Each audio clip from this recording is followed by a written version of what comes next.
Ladies and gentlemen, today you're going to see a rather spirited panel because we are going to be talking about using ICOs, or initial coin offerings, in Regulation A offerings, which is the mini IPO. In other words, combining this new technology of distributed ledger coin offerings with traditional fundraising through IPOs.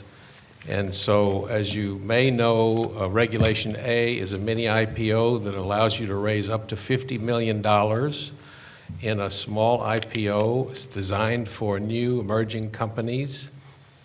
It has some wonderful new advantages in that the Regulation A allows you to test the waters, which means you can go out and ask people, if we do an IPO, would you invest in it? You can actually do that before the IPO, before you file. And you're exempt from the blue sky in the 50 states. I mean, it has some wonderful advantages, and it's being taken advantage of. And recently, several Regulation A offerings have gone straight to NASDAQ. So it's no longer the unloved little stepchild. It's becoming a major tool for companies to gain capital. And with the rise of blockchain and Bitcoin and all the different new coin offerings, that some of which we're going to talk about today, whether some of them are illegal or not, we're combining those two things and talking on this panel about that. And that's all I'm going to say, other than, gentlemen, if you would start with Rod down at the end and introduce yourself and take a couple of minutes and describe briefly what you and your company do, and then we'll begin our question and answer session. So I'm Rod Turner. I'm president and founder of Manhattan Street Capital. I've had the good fortune to play a key role in building 6 successful startups, 2 of which we took public to the NASDAQ, one being Symantec. I was the head of the group that we acquired, the Norton Computing Company, and built that business to scale up Symantec.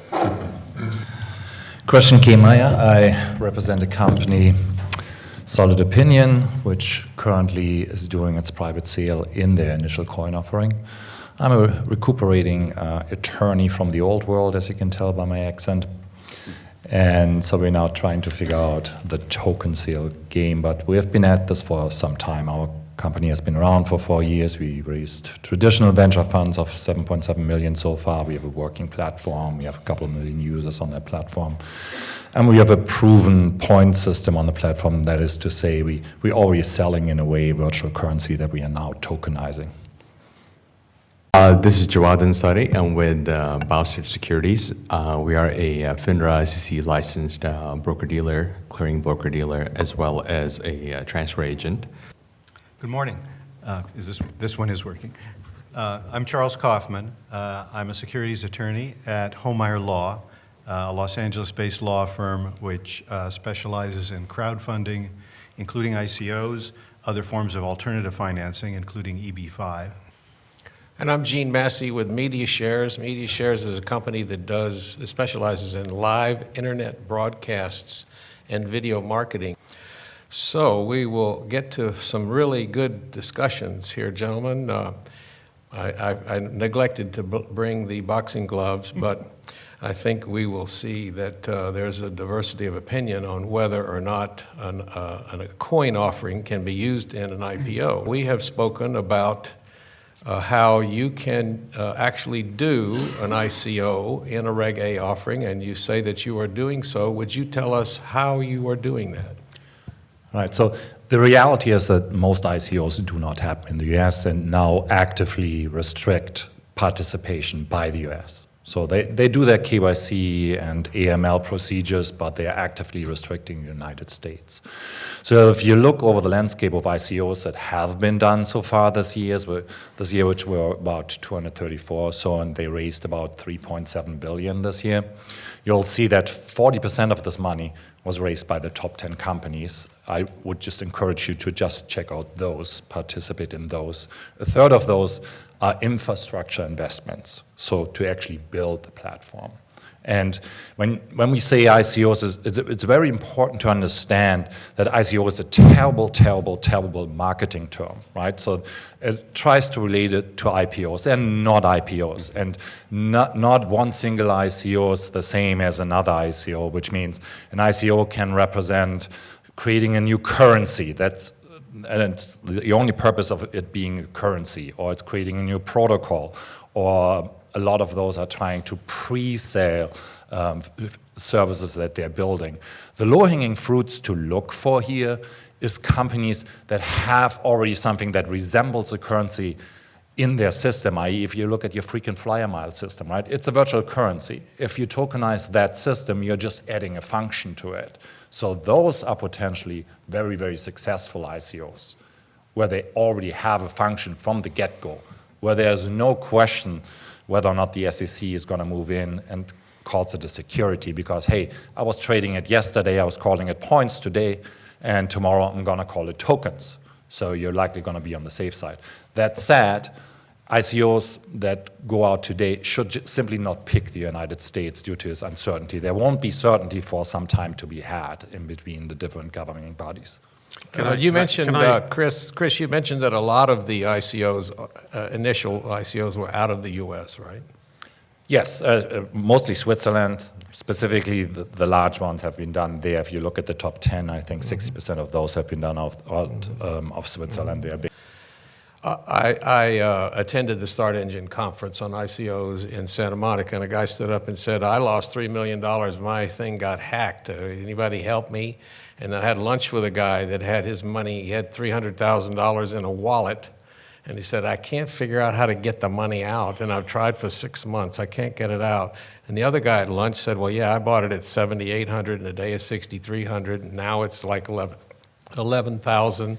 And so you have a digital currency, if you will, that has the potential to be hacked, fluctuates tremendously in value.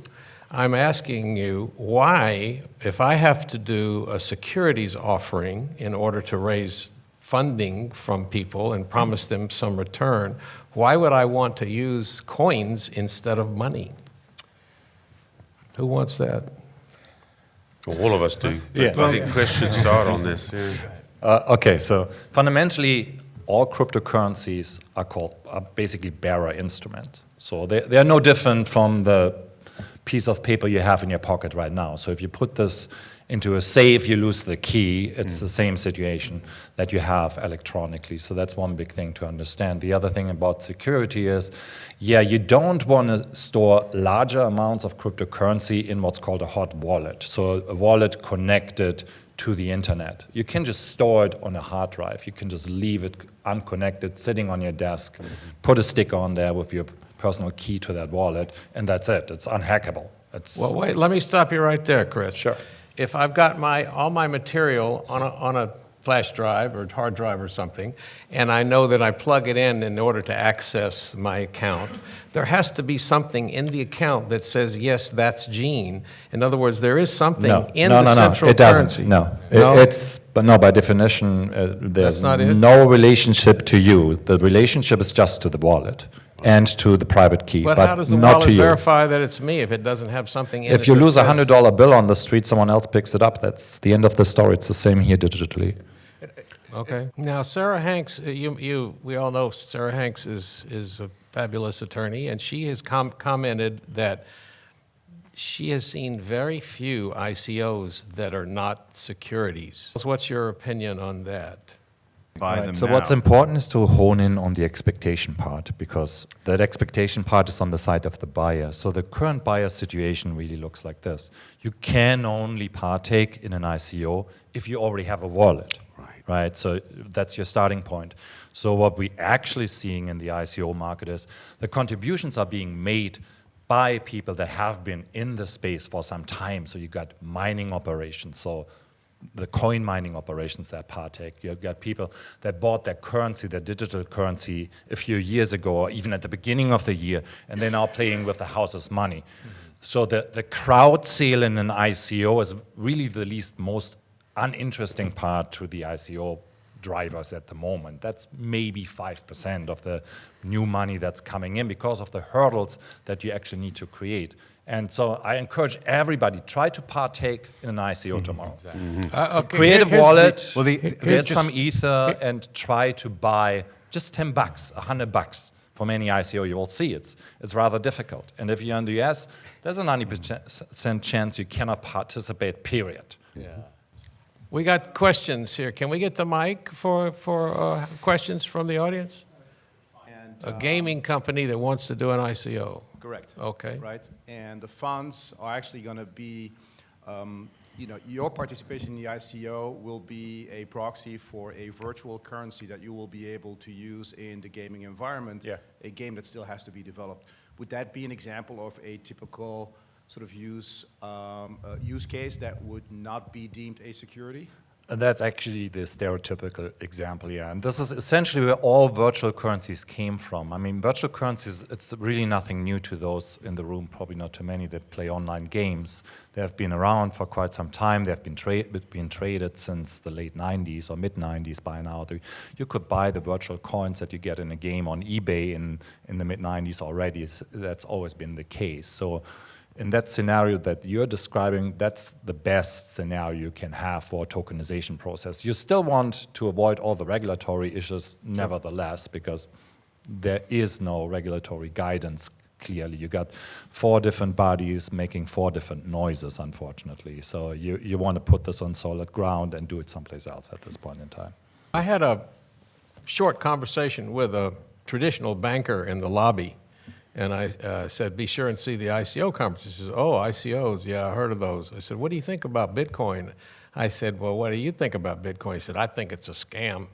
He said, I think it's the biggest bubble ever hit the country and this and that. So there is a psychological belief in a large number of the traditional investment bankers and people that are in the financial services. There's a psychological bias against it. How do you think we're best going to overcome that? By booking on Expedia using Bitcoin right now? Yep. You can buy a ticket right now on Expedia. But Using Bitcoin, you can buy Amazon gift cards. Basically, you can buy everything with Bitcoin. You got a dozen Bitcoin ATMs here in Los Angeles. And see it go up a couple thousand, and you'll be a firm believer, right? Yeah. Well, gentlemen, in wrapping up, what do you think the future holds for this ICO Bitcoins? Why don't we go down the list? Chris?